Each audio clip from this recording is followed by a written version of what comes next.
Before we begin, a quick note of context. This conversation with Vincent Stanley from Patagonia was recorded in 2019 and originally aired on our Next Economy Now podcast. We're resurfacing it here on Beyond the Bee because it remains one of the most listened to and referenced conversations we've ever recorded, and because it offers a grounded look at how vision, culture, strategy, and operations actually show up inside a values-led company. And now, on to the conversation.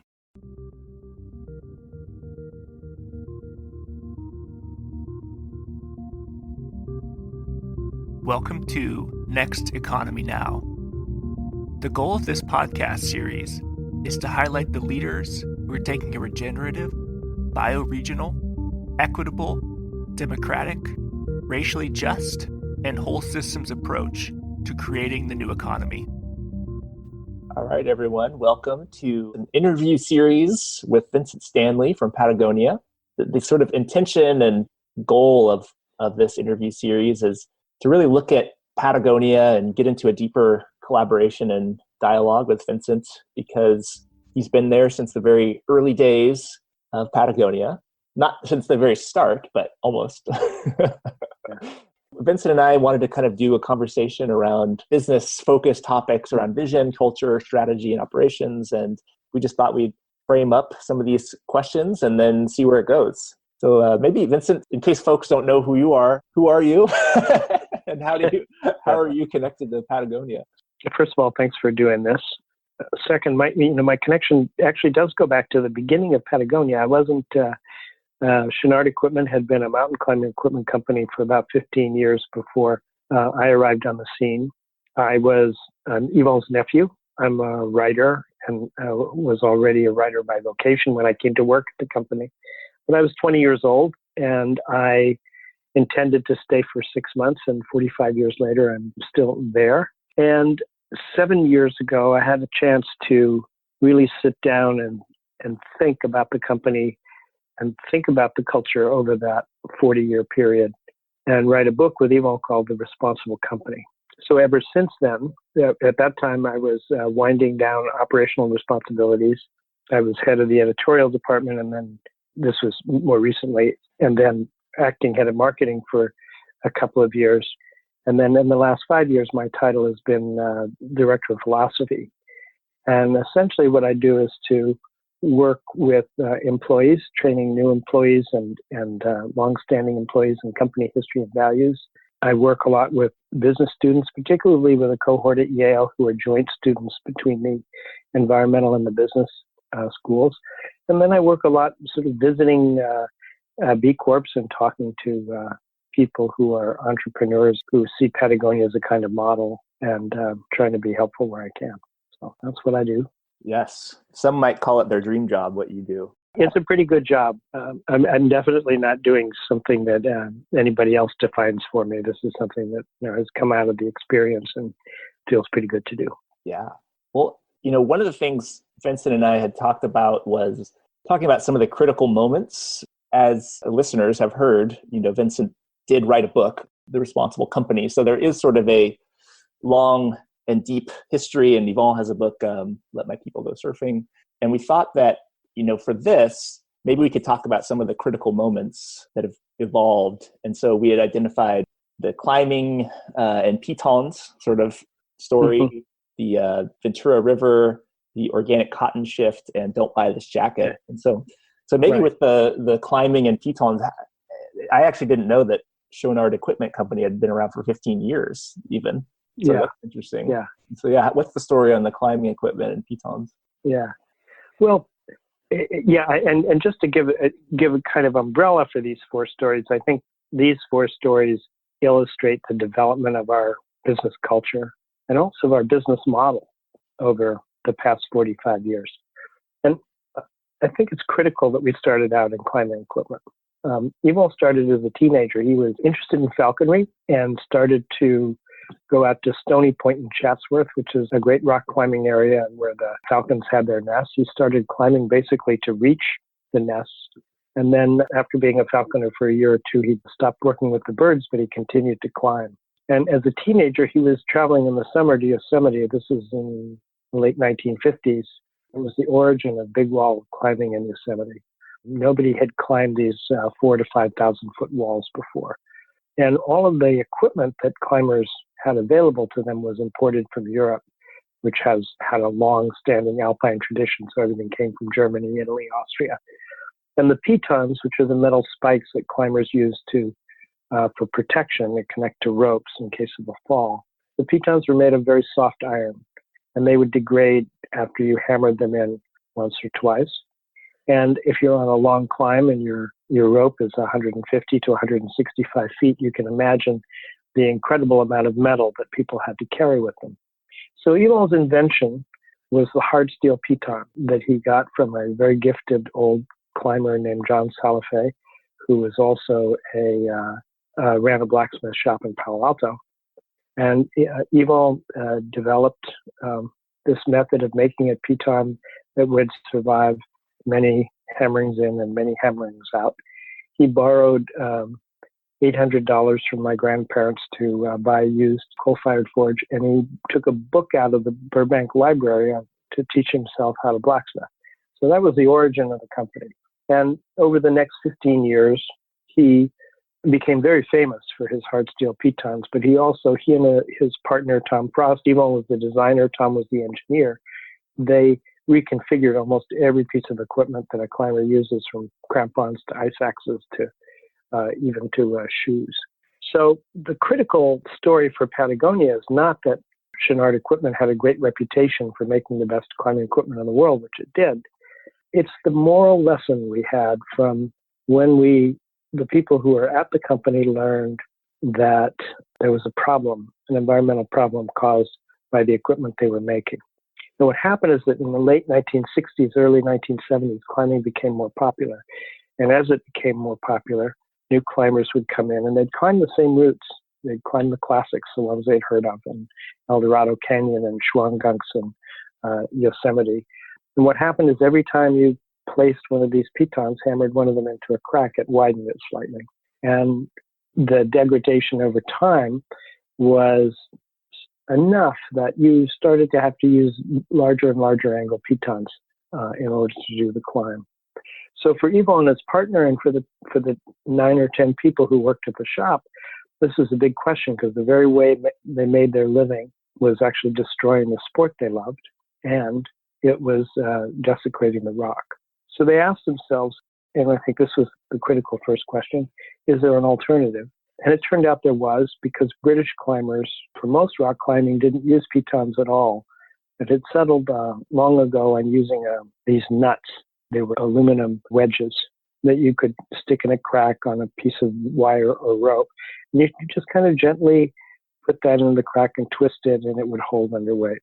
So 2 problems. One, if you're an American climber, you're used to this reassuring feel of hammering hard steel into granite and trusting that will hold your weight.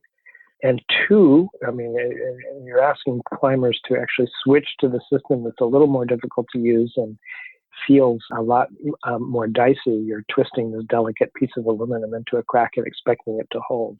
And the second thing was it was a huge investment in tools and dies to make all the sizes of chocks, is what they were called, that would be necessary to provide a full range of gear for a climber's kit. So the solution they came upon, they decided to make the investment, but the critical thing that they did was to issue a catalog. They had issued catalogs before, but this was the first serious catalog. It had a 12-page article by Doug Robinson called The Whole Natural Art of Protection that was part user's manual and part manifesto. So it argued why climbers should make the switch from pitons to chocks, except in the case of a new route, and then how to use them. So to give you an idea of the effect that this article had, is that 70% of the business was pitons when the catalog went out, June of 1972. When I arrived to work in March of 1973, 9 months later, 70% of the business was chocks. So that transition that article had been discussed at the base of every climb by every climbing club. It had been written up in every magazine, and it changed the climbing habits of the community. So that was a big lesson. And it's not when we didn't use it very much over the next 15 years. Right after that catalog was issued was when we started to get into clothing. And we got into clothing largely because however much market share we had for climbing gear, however good our reputation was, we were making about a 1% profit.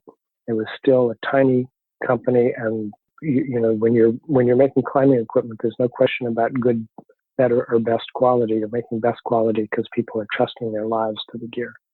Yvon was good friends with Doug Tompkins, whose his first wife had started a clothing company. He had the contacts in Hong Kong. Yvon had started to dabble in putting some clothes in the catalog. He had imported a rugby shirt from Scotland. Rugby shirts were perfect for climbers because they're designed to be ripped off your back during a game. So they have heavy rubber buttons and really good seams and very thick fabric. And those sold very well. So Patagonia grew out of that. Our first items were mostly heavy-duty sportswear. And then we started to develop this whole idea of layering for the outdoors, of creating a synthetic base layer, a kind of fuzzy high loft mid layer, and then a waterproof shell. And we really introduced that to outdoor stores, and that became the basis of our growth. So we had two big spurts, one in the 70s when we introduced this layering, and then in the 80s, we became kind of a fad on college campuses. We were growing like mad. We were adding new lines. We had a sailing line at one point for several years. We had an equestrian line. And then in 1988, in the late 80s, we started to open retail stores. And we opened up the store in Boston in 1988 and used whatever we knew that was environmentally beneficial at that point in construction. We used low VOC paints, et cetera, recycled materials. Nevertheless, 3 days after we opened the store, the employees started to call in sick with headaches, stomach aches. So we shut the store down, called in an environmental engineer. He fixed the problem, and we asked him, well, that's great, but what was the cause of this? And he said, it was the formaldehyde off-gassing from the cotton clothes stored in your basement, right? Wow. So, we had been in business for 30 years at that point. We knew the environmental implications of aluminum and of steel, of iron. We knew that half of our line came out of an oil well in terms of polyester and nylon. We had always thought of cotton as this kind of benign natural fiber. In fact, people were encouraging us to stop using nylon and start to go more to cotton because it was more natural. So when we learned this, we commissioned a study of the four major fibers we use: wool, nylon, polyester, cotton. And we learned that cotton was by far the most environmentally harmful. And not so much because of formaldehyde, which is a finish used to stabilize the cotton, but because of the intense use of chemicals to grow the plant. At that time, it was something like 25% of all the pesticides used in agriculture, chemicals used in agriculture were used on cotton, which was 8% of arable land. That figure has changed somewhat over time, but it really struck us. And I think what we went through kind of the same process we did when we discovered that pitons were damaging the rock. It was like, okay, is there an alternative? Is there anything we can do about this? And there was, because organic cotton was still being grown in China and Turkey. They hadn't changed yet. It was being grown by a cooperative in Texas that we still buy cotton from, that had switched to organic because they lost a family member to cancer. He was very young, and they suspected spraying. And it was grown in those days in California. So we started to look at this.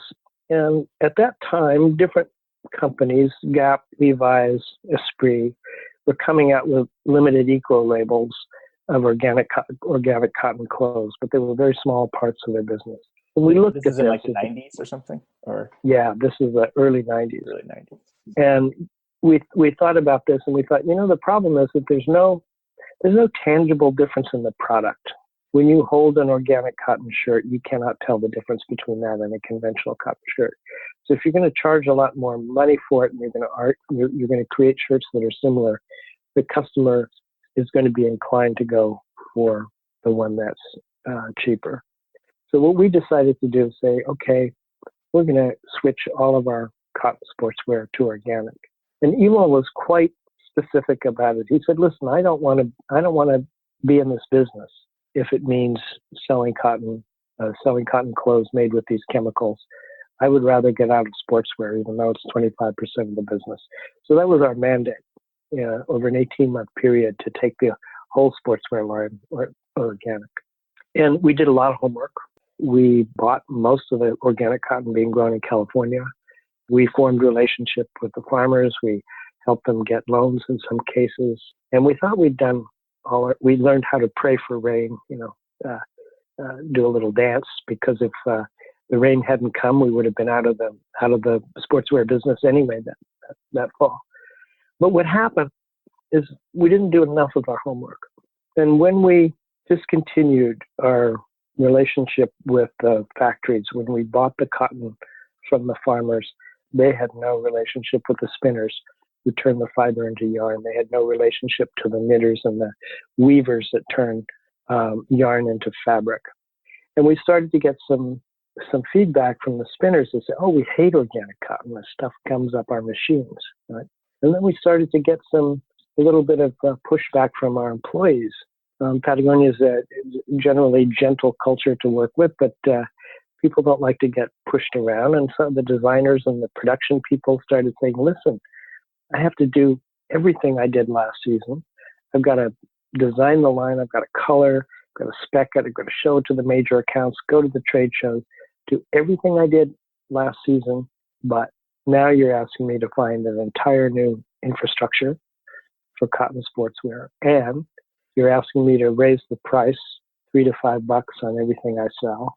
And not a single customer has asked for this. So why are we the crazy ones?" The people who had actually been working on this problem were really convinced that we were taking the right steps. The more they looked into the actual effects of these chemicals, they thought, "Oh my God, we can't go back into that business." So what we did, we ended up renting buses and taking employees 40 at a time to the San Joaquin Valley and going to the cotton fields and then going to an organic farm at the end of the day. And the first thing you noticed when you got into the cotton fields, if you opened the door to the bus, was the smell. The organophosphates that are used to the cultivation of cotton, these were developed as nerve gases for World War I, and they smell the way you would expect them to smell. The San Joaquin Valley has no drainage. It doesn't go out to the sea. And so everything kind of peters out toward the edge of the Tehachapi Mountains. And we would drive around in the buses and see these guys sitting around ponds in armchairs or lawn chairs with shotguns. They'd be shooting their shotguns into the air to prevent the birds from landing on the ponds because they were so polluted with selenium that they would not only die, but they would be, if they did survive, their reproductive systems were screwed up. And then you also noticed on a conventional farm that there was no organic. If you dug your hand in the soil, there was no organic matter. There were no earthworms, which take 3 years to come back after you stop spraying. There were no weeds. There's really no vegetation. And in fact, in a conventional field, the cotton is basically held mechanically in place in dead dirt, which is then fed fertilizer and water. And if you withdraw those inputs, the dirt doesn't have any capacity to grow anything. It doesn't have enough life in it. So we would bring people to the valley.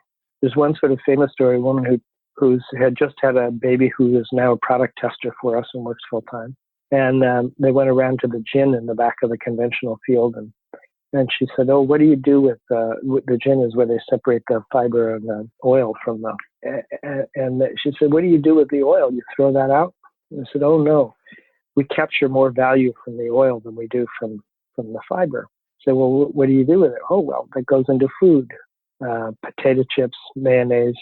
So, Wow. yeah, I mean, so after that, people would come home and they'd say, "This is a pain, but the company is doing the right thing and we're going to help make this work."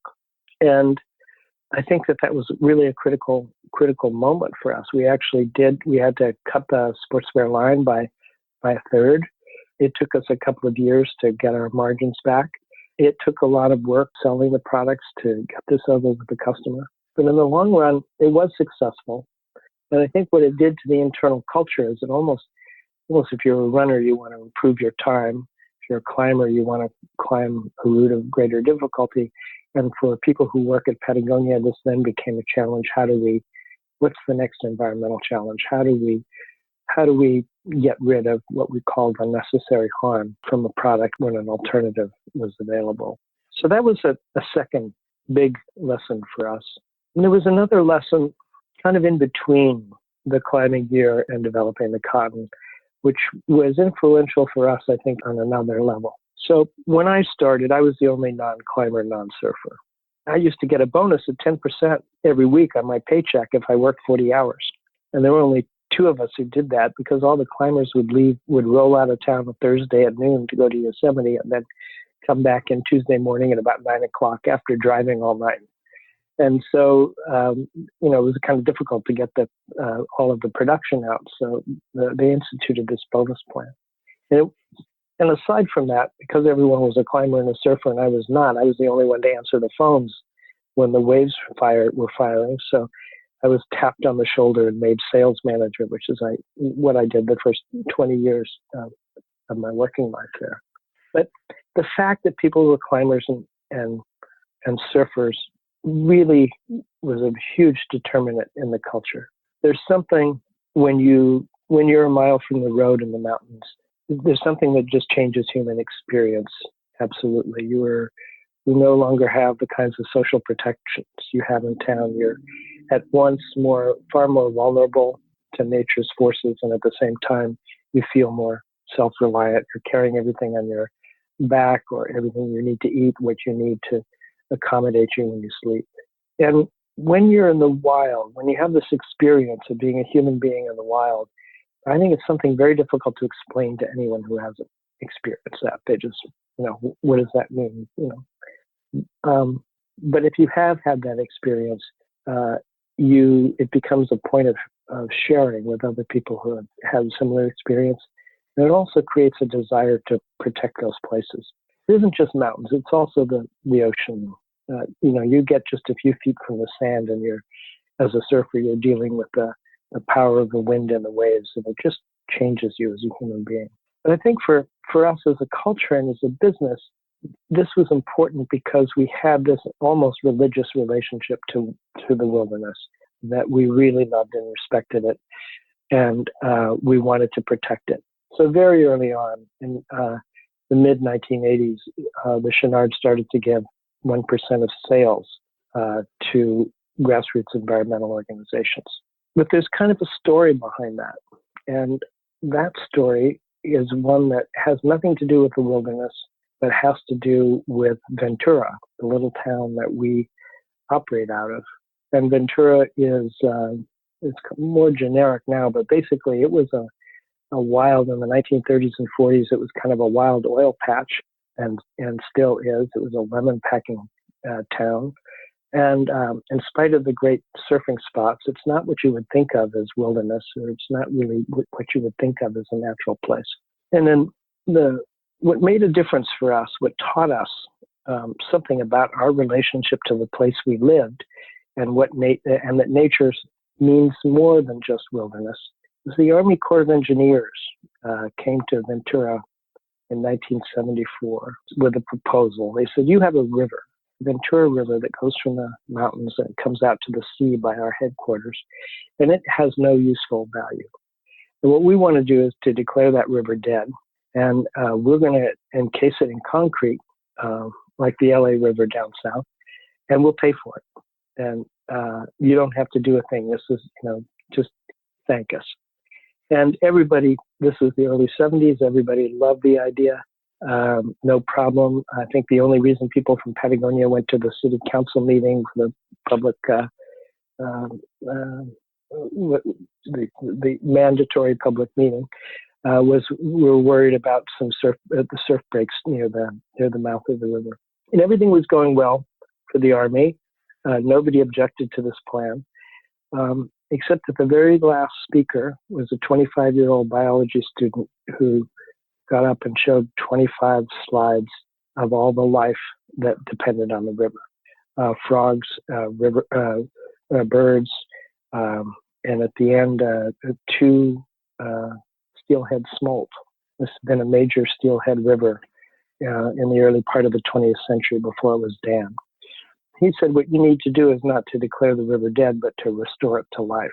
And that really came home to us. And what we gave that guy a desk and a phone and a mailbox.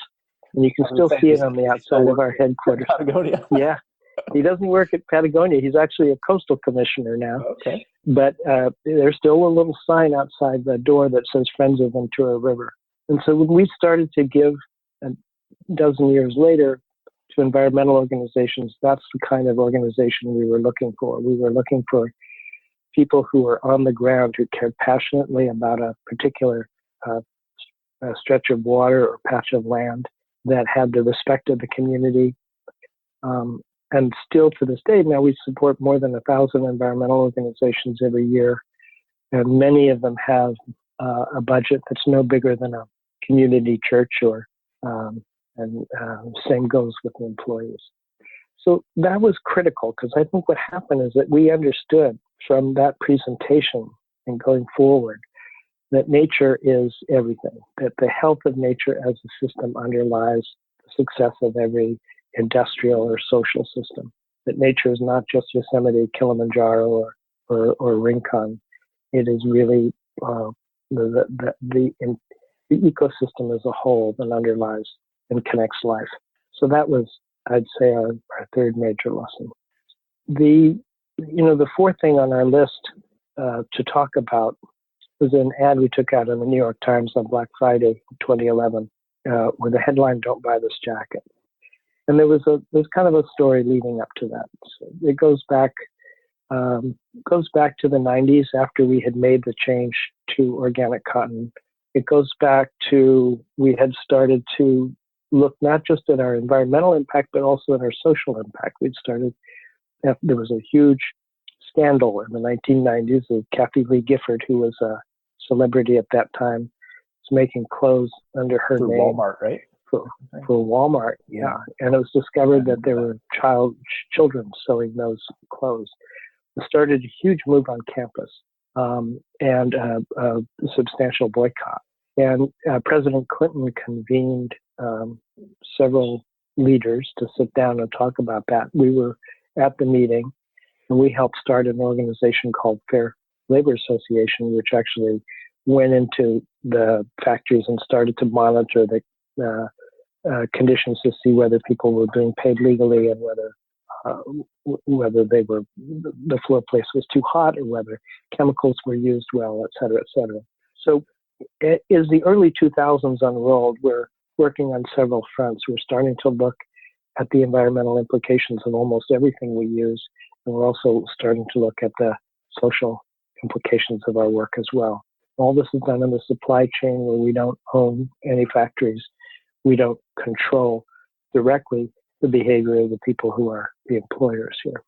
And we became convinced, the more we looked at everything, as we said, the William McDonough's idea of cradle to cradle for recycling anything that's made into something of equal value at the end of its life is really where we need to go as a society. So we made the commitment to, within 5 years, to take back anything we have ever made for recycling, which we do. But we learned something along the way during those 5 years, and that was that there was a reason, when you talk about the 4 R's, there's a reason that reduce comes before repair, which comes before reuse, which comes before recycle. There's no point in having to recycle things that never should have been made in the first place because they were of poor quality or poor utility. We discovered that our repair times were so slow that our people in the retail stores would give customer a free replacement garment rather than take something in for repair, because it would take 4 or 5 months to get back. So we ramped up our repair facilities and started encouraging customers. We don't charge them, but repair a garment. It has a lot of life in it. And then we started to look at ways in which we could provide platforms for people to resell or to give away clothes that they no longer use. Because again, so much has gone into a piece of clothing, both in human labor and in cost to the planet, that it's a shame that it doesn't actually get used. And so all of that stuff sitting in people's closets because they hate red now or they got fat, all of that should be out there. The hardest part for us to talk about was the idea of reduce. How do you as a consumer products company, making your living off of clothes, tell your customers buy less? And how do you frame that? And that's why we came up with this "Don't Buy This Jacket" ad. It was an attention-grabbing headline. But when you got in deeper and you looked at the copy, we took one of the most environmentally beneficial products we make, and we said, okay, this is great. This jacket is 40% recycled content, which is as high as we can get without sacrificing performance. It lasts 10 or 15 years. Everything about it. This is one of the things we're proud. This is one of the products we're proud of environmentally. And then we pointed out just how much water went into the making of that single garment, which would meet the needs of the village for a single day. That it generated 23 times its weight in greenhouse gases. That it generated 2/3 of its weight in waste. And we said, listen, we don't know how. Nobody knows how to make anything that doesn't cost the planet more than we can pay back. So be respectful. Don't buy what you don't need. Take care of what you have. That we need to change our relationship to things because we had developed, for the first time in history, a culture and an economy that is based on the accelerated consumption of disposable products. And when you stop the economy as it's structured now, when you stop doing that, you put people out of work. But no economy in history has ever been based on 70%, 75% disposable goods the way our economy is. So that was the idea of "Don't Buy This Jacket." And it got quite a response. And of course, people accused us of being hypocrites because they said, okay, you're increasing your sales. It's true. We did increase our sales that year, though. I don't think it was the ad. But it also got a lot of attention. The woman who runs our environmental department had gone to visit her parents in suburban Connecticut for Thanksgiving. And a neighbor came down the road, knocked on the door, and had the ad in his hand. And she thought, oh my God, this is a conservative, neighborhood, et cetera, is going to rip me apart. And he said, I just want you to know that I've been thinking about this for the longest time. And I'm so grateful that somebody has finally said this, talking about consumption.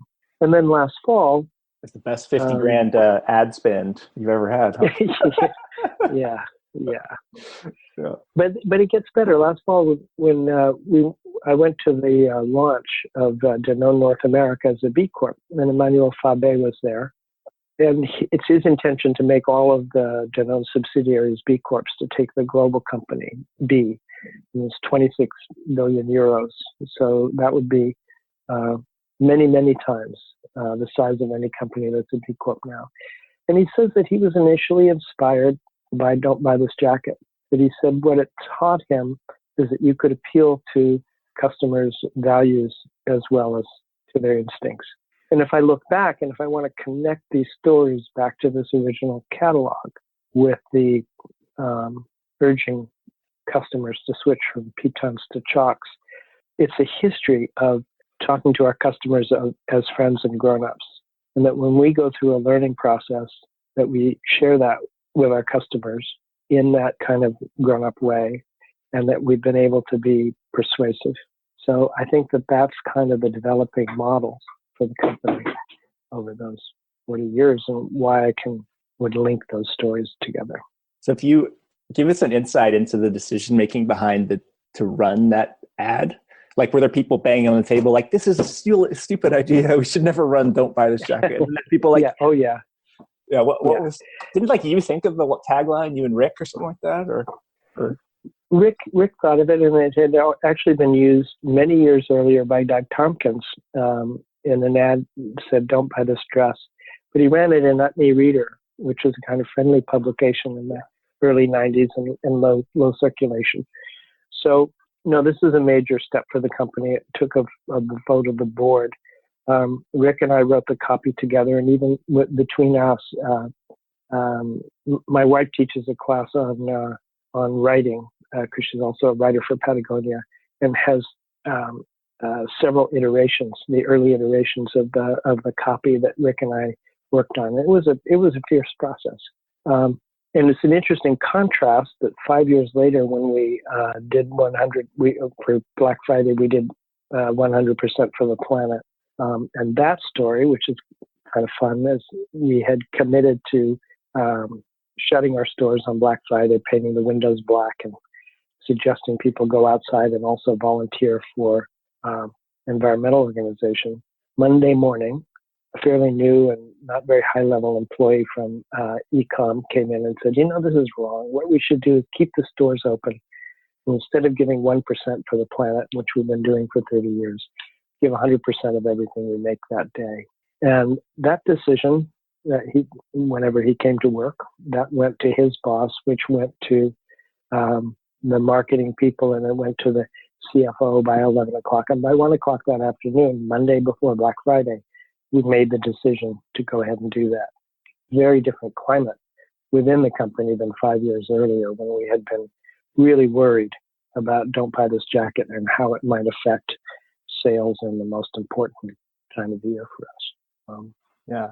Did 100% for the planet. Was there any fear that oh no, we're going to have to do this every year? We can't just do it 1 year. No, we're pretty good about that. Yeah. We're pretty good about inconsistency.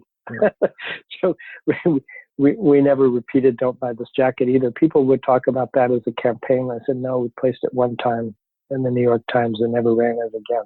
So, I like it. Well, whatever happened, it worked well. That's right.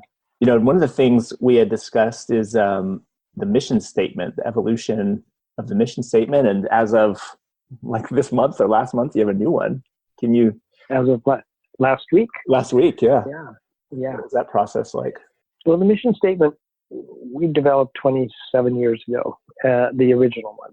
And we had never had a mission statement before. I remember being opposed to adopting any mission statement in 1991 because I thought that they were usually nonsense. You start to use the words strive or endeavor and foster, and it's all weasel words to say, okay, this is what we want to be seen as doing, and it's what we'll do on a rainy day when we don't have time to run our core business. But the original mission statement was build the best product, cause no unnecessary harm, use business to inspire and implement solutions to the environmental crisis. So this is after we'd started getting to 1% for the planet, but well before we introduced recycled polyester or switched to organic cotton. It was aspirational rather than a real statement when we adopted it. And I think over time, we came to really inhabit that mission statement. It's something that every employee knows and almost consults. And I think to some extent it has become something that is a very comfortable, reassuring, and yet still fairly challenging words to live up to. But EMO has, over the past few years, has been frustrated with the mission statement on a couple of counts. One is that when we talk about causing no unnecessary harm, which I think is very good because that's really what you're doing. When we're dealing with most of the clothing, we're talking about reducing the harm we do rather than doing anything positive that's actually adding to the ecosystem. But when you start to talk about regenerative agriculture, which we're doing now, which we're doing in the Patagonia provisions business, you can actually create positive good. When you restore soil to help, you're giving back more than you're taking. And we wanted to have some kind of allowance for that in the mission statement. And then the other thing that's happened, which is the bigger thing, which is, I think for many people, climate change and the environmental crisis, including the species loss, has looked at like something that's just around the corner. That's something that's going to be happening to us at some point soon. And I think by now it's become clear that it's here. The kinds of fires that we've had in California for the past year, the intensity of the hurricanes that wiped out Mexico Beach, that left Puerto Rico without power for 6 months, that devastated Houston neighborhoods, that created forest fires in Norway for the first time. there are enough places on the planet being hit by all of the different manifestations of the environmental crisis that I think it's clear to anybody. It's clear to anybody who has a garden, a home garden, that whatever your zone was in the book that you, in 2005 is now a different zone when you go to plant your peas. And so what we wanted to do was to acknowledge that because the environmental crisis is so poorly dealt with. Politicians don't want to touch it because there's no political pressure to do so. Businesses don't want to touch it because they think it's expensive. Ordinary citizens often don't want to touch it because they think there's nothing they can do other than recycle. What's happened is that the situation has gotten deeper. As you know, the recent IPCC report, our carbon emissions have increased for the first time in a few years, et cetera, et cetera. So we changed the mission statement last week, and it's now, we're in business to save our home planet. Very simple statement. In some ways more ambiguous than the one we had before because we don't say anything about product, or we don't say anything about the steps we'll take. But we've just put that forward as a very primary statement. We're in business to save our home planet. And we use the term home as a kind of, as somebody asked, why that word in there? And we said, well, I don't want to move to Mars. And we have to have a sense that we're going to save the place we live rather than trash it out and find some technological solution for the future. How did you sort of roll it out to staff, and what was the process like to actually come to that decision? Oh, we had a lot of fights. I mean, we had a lot of questioning about, is this specific enough? People love the mission statement, the old one there. That's kind of at the heart of the culture. Why make the change? Why the word home? Shouldn't it be longer, et cetera, et cetera. So we went through that process and then settled, no, we're going to make the simple, bold statement. We had an all-company meeting in Ventura. This is not all company, it's all Ventura meeting where the headquarters is. And Evo and Rose sat on the stage and laid out the reasons for making the change. And that was also fed by video to we have warehouses in Reno and Wilkes-Barre and operations in Europe and Japan and Korea and Australia, etc. And not to mention all the retail stores. And all the retail stores. Yeah. And so do you think that, is this sort of like for the next 25 years, do you think? Or have you? No, I think so. Now, it may not be, but I think that what we've done is essentially set ourselves a new challenge. Just as we didn't inhabit the first mission statement totally when we adopted it, this mission statement is going to take some time to figure out how we actually adapt the company and ourselves to those words. And a while before we can point to what we're doing, I think, that makes those words feel real.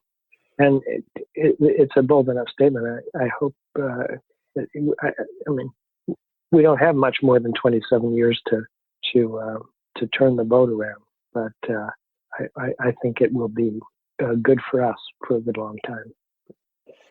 One of the things I was thinking of when you were explaining some of the evolution of Patagonia is the sort of garment industry itself. And when you first came to Patagonia, was it most clothes were made locally, or were they still made? Had the sort of clothes making industry already left sort of the U.S. or California at least?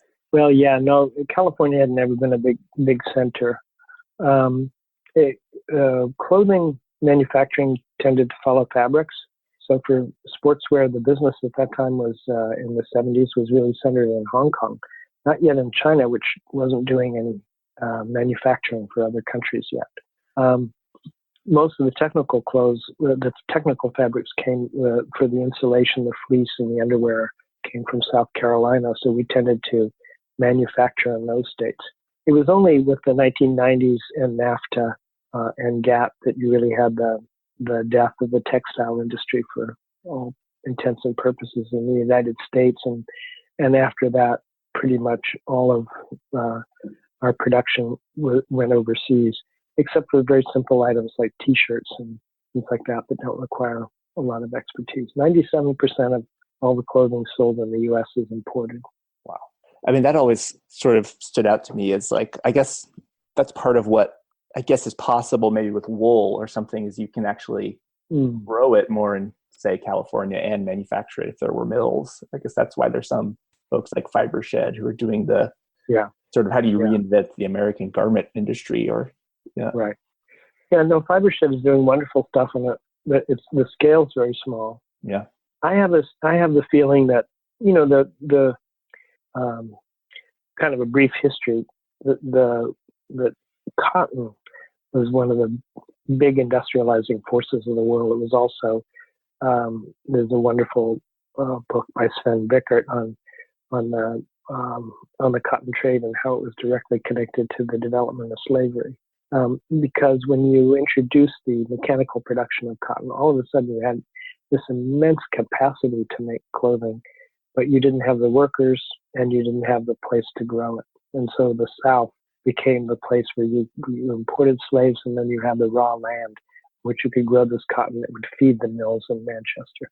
It was the first, if you were an area of the world and you're just industrializing the cotton mill and then the woolen mill, those were the especially the cotton mill, that was the first thing you had. And then what would happen is that it was always a very low margin industry. And so as you industrialize, you wanted to attract industries that were more lucrative, and then you would pay people more, and then the garment industry would move on. So it moved on from England, it moved on from New England to the South, and then it moved to coastal China, then it moved to inland China, then it moved to Bangladesh. There's a whole kind of labor chase that's gone on for 200 years that I think is coming to a close because there's no place to go.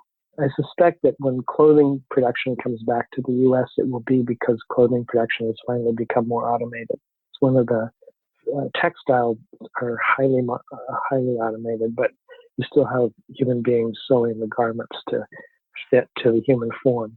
And I think once that happens, when you eventually automate the industry, then the work will come back, but not the jobs. Yeah, that's a really interesting point around, one of the other pieces that we were planning to touch on is this idea of planetary boundaries. And, it's sort of like, for as much as Patagonia tries to reduce its footprint, it's like you still can't get that to zero. I mean, I guess with regenerative agriculture, there's like potential, but, for now, I guess most of it's clothing. And so how do you respond, I guess, is like the question we were wanting to talk about is like, how do you respond if we believe in planetary boundaries? Right. Well, first of all, just briefly, the planetary boundaries were described by the Stockholm Resilience Center for 9 types of human activities that the planet has limited carrying capacity for absorption of chemicals, for the amount of CO2, et cetera, et cetera. So we looked at these and we say, okay, we need to have our company live within those boundaries. And then what do we need to do? Where are our impacts? And in fact, most of our impacts are in fabric. A very small percentage of our environmental impact has anything to do with the stores we operate or our warehouses or our headquarters. It's almost all in the supply chain. And within the supply chain, it's like 80% fabric. So then the question becomes, how do you reduce the environmental impact of the mills? Which you don't what own. do you do? Which we don't own. Yeah. But we have relationships with them. And so then the question, we're starting to work with suppliers on their energy sources, because that's a huge deal. I mean, if we're dealing with a factory that is wonderful in every other way, but still is fueled by coal, well, that's something that we can do something about. So we're looking at that. We're committed to becoming carbon neutral within about a decade, which will mean at first a lot of offsets and RECs and things like that, but renewable energy credits. But eventually the larger meaning will come when we get away from the use of fossil fuels as a feedstock for polyester and nylon. And if we can either use 100% recycled plastic for polyester and nylon without sacrificing performance, or switch to a biological source for those materials without sacrificing land use without taking that away from food. Those are the next big steps for us. What are your thoughts on hemp? Because I think you have some hemp stuff. Oh, hemp. Right? Yeah. Yeah. Hemp is great. It's just a little more rough on the skin, I guess, right? Yeah. People don't love it, but it's a wonderful fiber, and it's easy to grow, and it's not nearly as hard on the earth as growing even organic cotton. So that's one of the things also that we're looking at with organic cotton. Isn't the end of the story. You can do companion planting with cotton and turmeric. You can do. You want to make sure that you're not creating monocultures of cotton fields. You want to reduce water usage as much as possible. So we have a long way to go there too. I'd love to hear you talk about sort of the difficulties of supply chain, just like getting your head around all the aspects of what's happening sort of before things get to Patagonia. Because I lived in China. I was an English teacher for 6 months, and like I've seen some of those factories, and like they can look great if they know the inspector's coming to like visit for a day and give you a check, and then like so how do you really know even like what your suppliers are saying they're doing is actually happening, really? Yeah. Well, there are all kinds of questions in there, but the answer to the last question, we've been auditing conditions in the factories, in the assembly factories for 20 years. We also now have a social and environmental responsibility team of I think maybe 20 people that we go directly to the factories. That team actually has veto power over our sourcing department. So people in our sourcing department they find a new factory and they say, "Oh, we love this place. It's got quality is excellent. We're really sure about delivery, and we've worked out a price we can live with." Our team goes in to inspect that factory before we can start making orders. And if they think that the factory's not ready, we don't go there. And I don't know of anybody else who does that.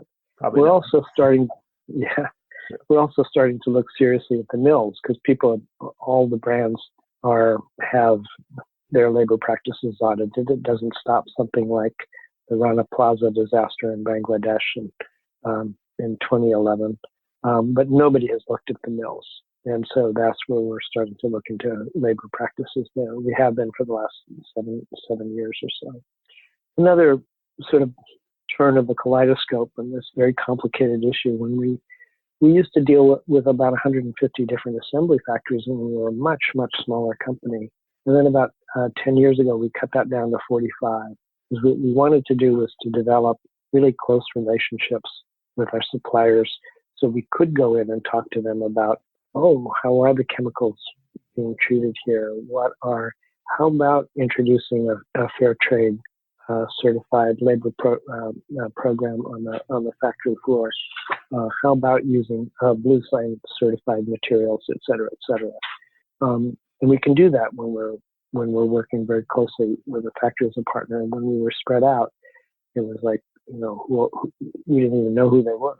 So that's another factor in working with the supply chain. Yeah, it's just fascinating just because of I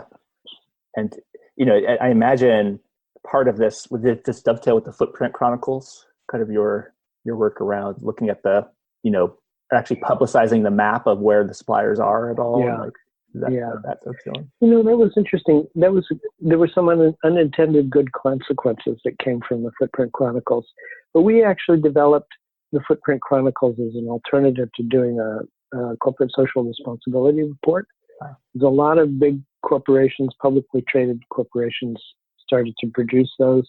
There was a strong movement led by some very good people in the United States and Europe for companies to report their environmental impact. And I wrote a report in 2003 using the GRI, which was the best standard at the time.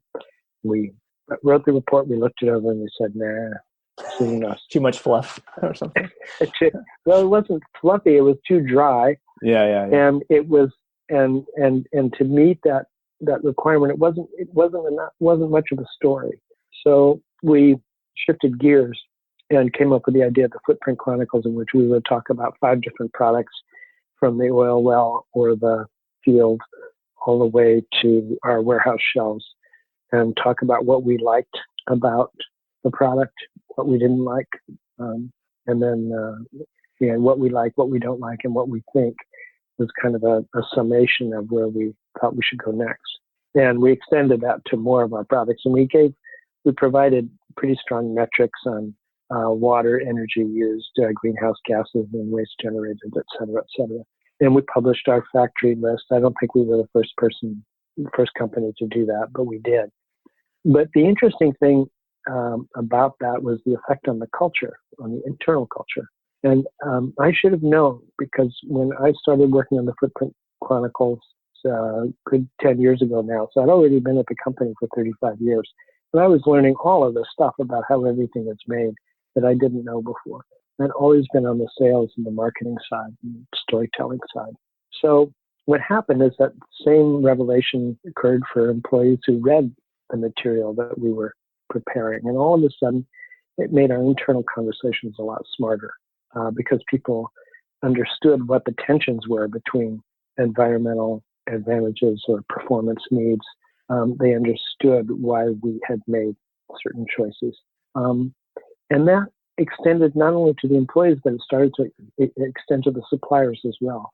And the first time we approached the supplier and said, we want to talk about this problem that we had, and we solved it. And people, we don't want to talk about problems. But then when we did that and it was resolved, they started to get calls from people who wanted to deal with them. Then from other suppliers would call up and say, we want to be featured in Footprint Chronicles. So you never, Levi Strauss or no one came and swooped in and took a supplier from you because you had published their name or anything like that? Or? Oh, well, I think that's the fear that companies have, is like publishing their competitors will steal their business. Right. But that's one of the things about having, if you look at a factory that's making Patagonia stuff, they're also making things for other well-known outdoor brands. Yeah. They're not, they have a multiple list and they have certain capacity. So they're going to attract the high-end outdoor brands and they're not going to attract some others. So I think that's kind of a myth of holding on to that information. In general, transparency, I think, is a much healthier strategy than holding things close to your vest, because it spreads the information around, and particularly in a time where we do have a massive, Pope Francis is called, he says, the social and the environmental crises are two faces of one crisis. Yeah.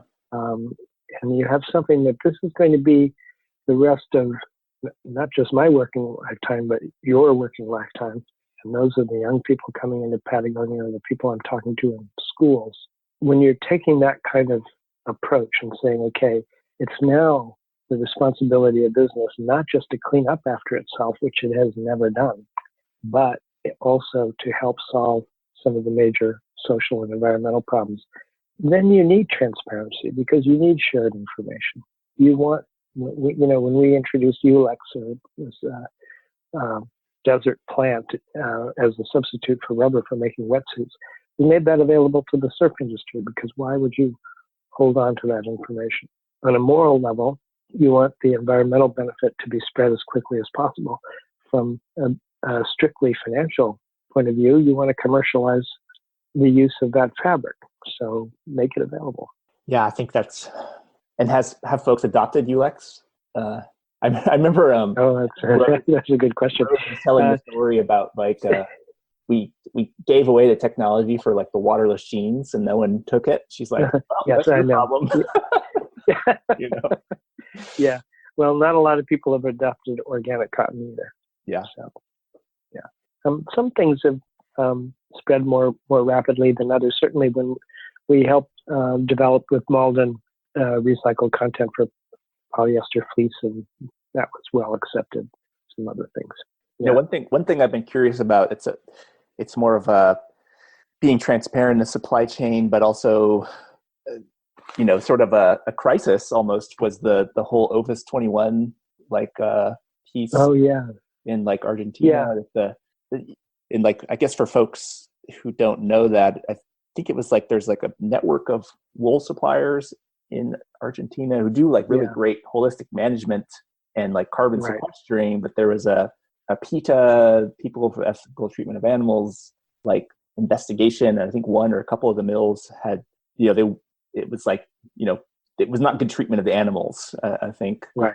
And they were sort of calling out Patagonia as like, don't you see this or something like that? And I'm just kind of curious how that unfolded from your end or the company's end.